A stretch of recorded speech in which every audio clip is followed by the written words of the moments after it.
BBC Bangla আপনাদের স্বাগত। আজ আপনাদের সাথে লন্ডন স্টুডিও থেকে আছি মানসী বড়ুয়া, আর ঢাকায় আমার সাথে থাকছেন Akbar Hossain.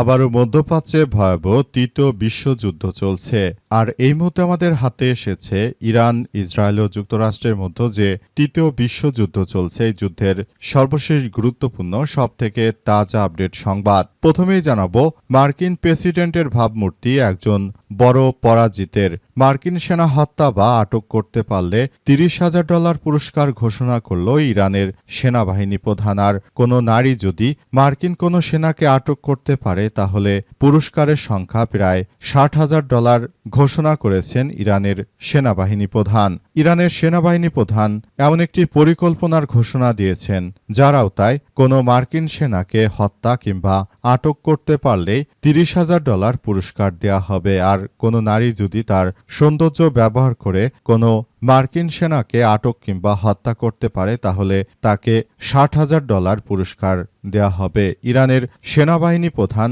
Commander in chief major general Amir Hatami আজ এই ঘোষণা দেন।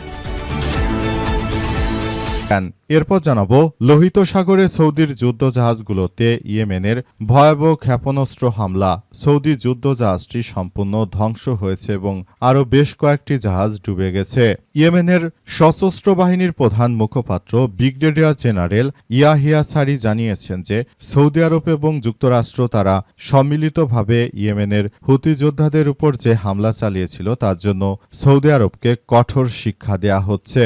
সৌদি আরবের একটি জাহাজকে সম্পূর্ণ ধ্বংস করে দেয়া হয়েছে। আজও আরও বেশ কয়েকটি জাহাজকে ডুবিয়ে দিয়েছে হামলা করে ইয়েমেনের সশস্ত্র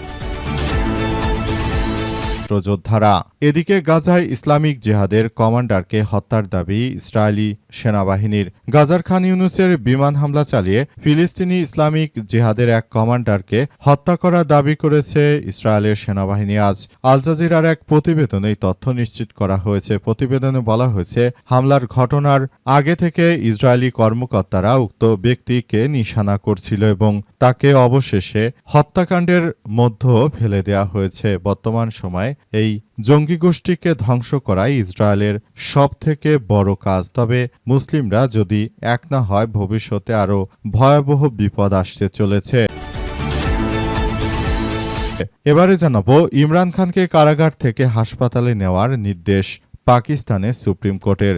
দীর্ঘদিন ধরে পাকিস্তানের প্রধানমন্ত্রী ইমরান খান তিনি কারাগারে রয়েছেন, তবে তিনি বেঁচে আছেন কিনা মারা গেছেন সেটি জানা যাচ্ছে না। কারণ এই মুহূর্তে অনেকেই বলছেন যে ইমরান খান নাকি মারা গেছে, কারণ তার বড় দুই সন্তান এসেছিল ইমরান খানের সঙ্গে দেখা করার জন্য, কিন্তু ইমরান খানের সঙ্গে পাকিস্তান সেনাবাহিনী তার দুই সন্তানকে দেখা করতে দেয়নি। এই ঘটনায় অনেকে বলাবলি করতে শুরু করেছে ইমরান খান হয়তো মারা গেছেন। তবে পাকিস্তানের সুপ্রিম কোর্টের প্রধান বিচারপতি নির্দেশ দিয়েছেন ইমরান খানকে হাসপাতালে ভর্তি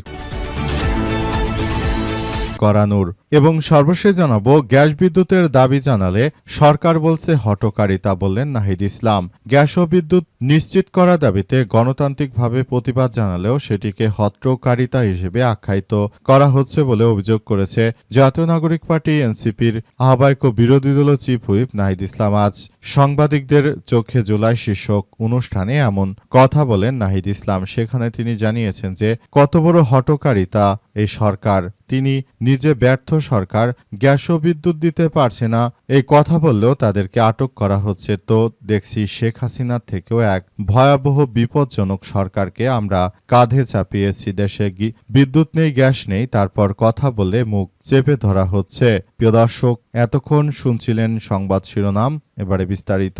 তবে তার আগে বন্ধুরা অনুরোধ থাকবে এই সংবাদটিতে একটি লাইক দিন। এই চ্যানেলে আপনি নতুন হয়ে থাকলে আমাদের সংবাদটি দেখতে দেখতে চ্যানেলটি সাবস্ক্রাইব করে রাখুন। কমেন্ট করে বন্ধুরা আপনার মূল্যবান মতামত জানিয়ে দিন আপনি বিশ্বের কোন দেশ থেকে বা বাংলাদেশের কোন স্থান থেকে আমাদের সংবাদটি দেখছেন এবং শুনছেন। আর বন্ধুরা, সংবাদটি আপনার সোশ্যাল মিডিয়া ফেসবুকে শেয়ার করে বন্ধুদেরও দেখার সুযোগ করে দিন। গাজা যুদ্ধে আপনি যদি নিরীহ ফিলিস্তিনিদের ভালোবেসে থাকেন বন্ধুরা, কমেন্টে ইয়েস লিখে পুরো বিশ্ববাসীকে আমাদের এই তাজা আপডেটটি দেখার সুযোগ করে দিন। এবারে বিস্তারিত। আর বন্ধুরা, দেখতেই থাকুন আমাদের এই লেটেস্ট আপডেট সংবাদ।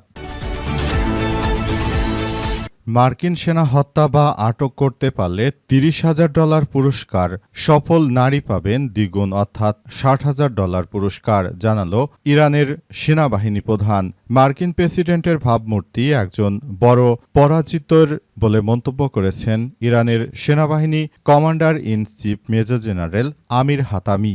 আলহামদুলিল্লাহ, মার্কিন যুক্তরাষ্ট্রকে শিক্ষা দিতে নতুন করে এখন এক ফন্দি এঁটেছে ইরানের বিপ্লবী গার্ড বাহিনীর সদস্যরা। ইরানের বিপ্লবী গার্ড বাহিনীর সদস্যরা জানিয়েছে যে যুক্তরাষ্ট্রকে শিক্ষা দিতে এটি তাদের সবথেকে বড় কৌশল। মার্কিন যুক্তরাষ্ট্র এবং দখলদার ইসরায়েলি বাহিনীকে শিক্ষা দেওয়ার জন্য ইরানের বিপ্লবী গার্ড বাহিনীর সদস্যরা তারা আসলে এই মুহূর্তে যে ধরনের কার্যক্রম শুরু করেছে সেটা খুবই প্রশংসার দাবি রাখে। ইরানের বিপ্লবী গার্ড বাহিনীর সদস্যরা জানিয়ে দিয়েছে যে মার্কিন যুক্তরাষ্ট্রের কোনো সেনাকে যদি ইরানের কোনো মানুষ আটক করতে পারে তাহলে তাকে $30,000 পুরস্কার দেয়া হবে। পাশাপাশি যদি কোনো মহিলা এই কাজটি করতে পারে তার রূপকে ব্যবহার করে তাহলে এই টাকার পরিমাণ দ্বিগুণ হয়ে যাবে অর্থাৎ $60,000। তাই মার্কিন যুক্তরাষ্ট্রের সেনাদেরকে ধরা নতুন করে যে মিশনে নেমেছে ইরান সেটি তারা সফল করতে চায়। আজ ইরানের সেনাবাহিনী প্রধান জেনারেল আমির হাতামি তিনি এই ঘোষণা দিয়েছেন। তার ঘোষণার পরপরই এখন পুরো পরিস্থিতি বদলে গেছে অবস্থায়। নতুন করে আবার এক মিশনে নামল ইরান। যুক্তরাষ্ট্রকে বন্দী করার জন্য নতুন নতুন ফন্দি আটছে ইরানের বিপ্লবী গার্ড বাহিনীর সদস্যরা। তারা আসলে নিজেদেরকে আগের চেয়ে অনেক বেশি যোগ্য করে তুলছে। অবস্থা চলতে থাকলে ভবিষ্যতে আরও বেশি এগিয়ে যাবে ইরানের বিপ্লবী গার্ড বাহিনীর সদস্যরা। তারা সেটিকে সামনে নিয়ে ভবিষ্যতের দিকে এগিয়ে যাচ্ছে। লোহিত সাগরে সৌদি আরবের যুদ্ধ জাহাজগুলোতে ইয়েমেনের ব্যাপক ক্ষেপণাস্ত্র হামলা। সৌদির যুদ্ধ জাহাজটি সম্পূর্ণ ধ্বংস হয়েছে এবং আরও কয়েকটি জাহাজ ডুবে গেছে বলে জানিয়েছে ইয়েমেনের হুতি যোদ্ধাদের মুখপাত্র মেজর জেনারেল ইয়াহিয়া সারি। তিনি আজ ইয়েমেনের হুতি বিদ্রোহীদের নিয়ন্ত্রিত টেলিভিশন চ্যানেল আল মাসিরা টেলিভিশন চ্যানেলে এক বক্তৃতায় এসব দাবি করেছেন। সেখানে হুতিদের মুখপাত্র আরও জানিয়েছেন যে সৌদি আরব মার্কিন যুক্তরাষ্ট্রের সঙ্গে তারা যোগ দিয়ে ইয়েমেনের বিরুদ্ধে যে সন্ত্রাসী কার্যক্রম শুরু করেছিল সেটা একদম ধ্বংসস্তূপে পরিণত হয়েছে। যুক্তরাষ্ট্র এবং তার মিত্র বাহিনী তারা ইয়েমেনের উপর আক্রমণ চালিয়ে যে ভুল করেছে তার জন্য তাদেরকে অনেক বেশি খেসারত দিতে হবে। ভবিষ্যতে যেন আর হুতি বিদ্রোহীদের কোনো স্থাপনা এবং জাহাজে হামলা করা না হয় সেজন্য হুতি যোদ্ধারা আরও বেশি সক্রিয় অবস্থানে রয়েছে এবং তারা যুক্তরাষ্ট্রের এই সন্ত্রাসী কার্যক্রমকে একদম রুখে দিতে শুরু করেছে। নতুন করে আবারও এক ভয়াবহ বিপর্যয়কর পরিস্থিতির সৃষ্টি হচ্ছে। নতুন করে এই আক্রমণের তীব্রতা এতটাই বেড়ে যাচ্ছে যে সেখান থেকে মূলত আর বেরিয়ে আসা কারোর জন্য সম্ভব হবে না। নতুন করে এই আক্রমণ শুরু করার পর একরকম হাতে পায়ে ধরে কান্নাকাটি শুরু করেছে সৌদি আরব। তারা এখন ইয়েমেনের হুতি যোদ্ধাদের বিরুদ্ধে আর কোনো অপারেশন চালাবে তো নাই, বরং তারা এতদিন ধরে যে অপারেশন চালিয়েছিল তার জন্য তারা ইয়েমেনের হুতি বিদ্রোহীদের কাছে ক্ষমা চাচ্ছে। কিন্তু ইয়েমেন সৌদিকে সহজে ছাড় দেবে না। তারা প্রতিনিয়ত সৌদি আরবের তেলবাহী ট্যাঙ্কারে আক্রমণ চালিয়ে যাচ্ছে। আজও তারা এই আক্রমণ অব্যাহত রেখেছে বলে জানিয়েছে হুতির মুখপাত্র ব্রিগেডিয়ার জেনারেল ইয়াহিয়া সারি। গাজায় ইসলামিক জিহাদের কমান্ডারকে হত্যার দাবি ইসরায়েলি সেনাবাহিনীর। গাজার খান ইউনুসে বিমান হামলায় ফিলিস্তিনি ইসলামিক জিহাদের এক কমান্ডারকে নিহত হওয়ার দাবি করেছে ইসরায়েলি বাহিনী। প্রতিনিয়ত তারা এখন ও গাজায় অব্যাহতভাবে বিমান হামলা করে যাচ্ছে। অবস্থা চলতে থাকলে আরও ভয়াবহ এক পরিণতির জন্য অপেক্ষা করতে হবে পুরো বিশ্বকে।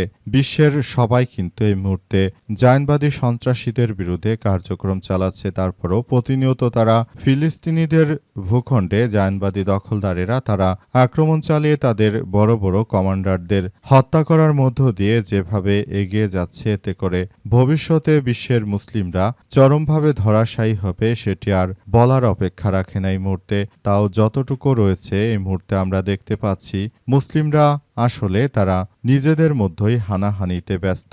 Saudi Arab, Qatar, Kuwait, Bahrain, Oman, Iraq, Yemen সহ তুরস্ক সহ সবাই যদি এখনও এই জায়নবাদী সন্ত্রাসীদের বিরুদ্ধে কঠোরভাবে পদক্ষেপ নিত, হয়তো এই পর্যায়ে মুসলিমদেরকে দেখতে হতো না। কিন্তু তারা প্রতিনিয়ত নিজেদের মধ্যে মারামারি কাটাকাটি করে তারা আসলে নিজেদেরকে শেষ করে দিচ্ছে। অবস্থা চলতে থাকলে ভবিষ্যতে আরও বেশি ভয়ানক বিপর্যয়কর পরিস্থিতি অপেক্ষা করছে। মুসলিমদেরকে এজন্য আরও বেশি সমস্যার মধ্যে পড়তে হবে, কারণ এরা নিজেরাই নিজেদের জন্য ভালো কিছু করতে পারছে না। তাহলে কিভাবে সব জায়নবাদী সন্ত্রাসীরা মুসলিমদের পক্ষে কাজ করবে? তারা তো সবসময় মুসলিমদেরকে কিভাবে ধ্বংস করা যায় সেটা নিয়েই ব্যস্ত থাকে।